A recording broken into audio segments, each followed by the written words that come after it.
سلام سلام، وش راكم خياتي، وش راكم حبيباتي، وش راكم متتبعات قناة وصفة من المطبخ المتنوع. ان شاء الله تكونوا كامل بخير. اسد قاسم قاس على كامل خوتنا الامازيغ. بمناسبة حلول السنة الامازيغية، نقول لكم ان شاء الله تكون سنة مربوحة على الجزائر كامل، وان شاء الله تكون سنة خير وخمير، ويا ربي يفرح كل نفس مؤمنة، ويا ربي يكمل لكل نفس واش تتمنى. وبهذه المناسبة كما جرت العادة في عائلة تاعي حنايا نحتفلوا بها، ما نكذبش عليكم. ككل عام نتمنى ونديروا الفال انه يتعاد علينا هذا العام بالصحة والهنا ان شاء الله. كيفاش جوزنا هذا النهار وكيفاش حضرنا لهذه السهرة الزوينة. وإحنا يناير نحتفلوا به في يومين، نهار 11 و 12. كيما نسموه حنا عندنا البارد، نهار البارد ونهار الحامي. واش نديرو في البارد؟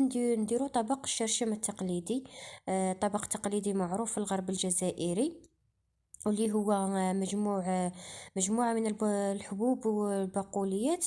نطيبوهم مرقة حمراء وننوهم على نديرو الفال على هذاك العام يجي عام الخير، طيح فيه النو، يعم الخير على الناس. قلت لكم هذا الطبق نفطروا به، وممكن نديرو البركوكس للعشاء. وفي نهار الزواج نوضو بكري، نوجدو الرقاق ونديرو المسمن، نديرو الكعبوش، نديرو روينة القمح، كل ما هو تقليدي، ونتعشاو. وفي السهرة تجتمع العائلة، وممكن نعرضو. وإذا كان عندنا طفل صغير في العائلة نديروه في القصعة إذا كان صغير بزاف، وإذا كان شوية هو اللي يقسم هو اللي يفتح المخلط اللي هو الحلوى والمكسرات، شريحة الحرة. احنا نديرو مجرد فال. والكبير في العائلة كما يقول لك نكبروا به، والغايب نخلو له حقه بيان سور، ماشي ننساوه. وباش يفرحوا الدراري وكامل نديروا قاعده زينه، نطيبوا لاتاي، نعرضوا.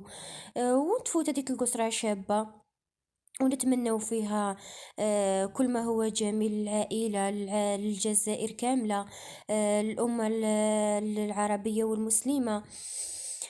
كما يقول لك نديروا الفال فقط، وحنايا ما نكذبش عليكم حنا نحتفلوا به.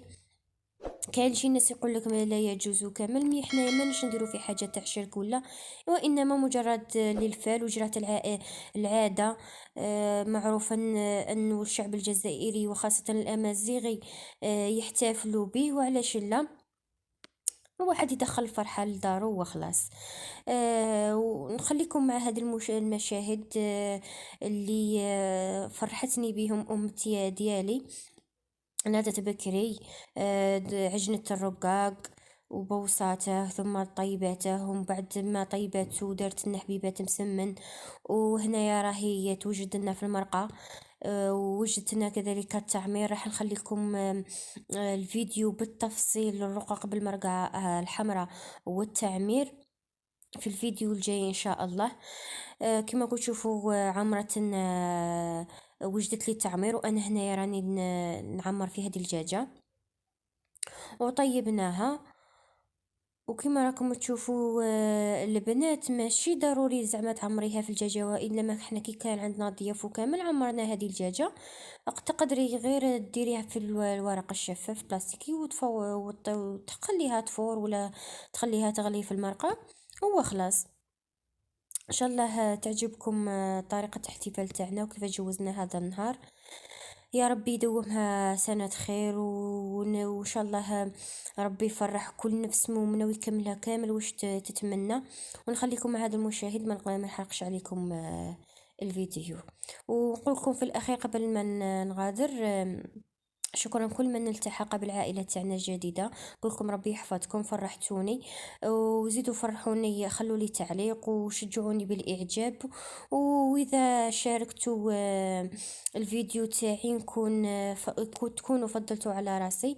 ربي يحفظكم إن شاء الله، وإلى اللقاء في الملتقى إن شاء الله في فيديو جديد.